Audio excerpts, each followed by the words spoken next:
I am the Tofu Golem. Please enjoy the video. You'll start straight in Settings. Make sure Talkback is active so you can follow voice feedback. First, unlock the phone and ensure it has more than 20% battery.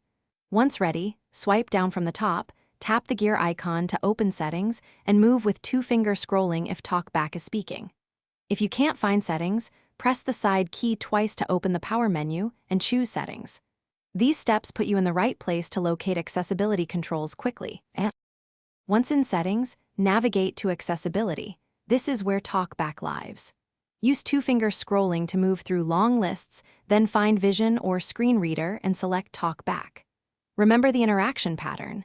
Single tap to highlight an option and double tap to activate it. Swipe right or left with one finger to move between items.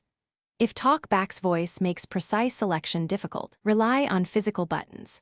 Volume up and down may also open accessibility shortcuts depending on your model, so try holding them together to reveal options.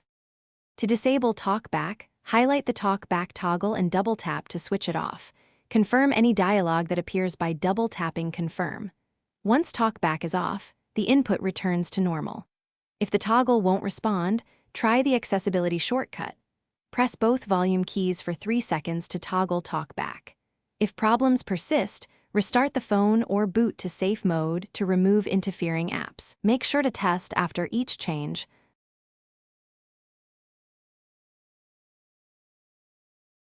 Thanks for watching. Consider subscribing if we helped you today.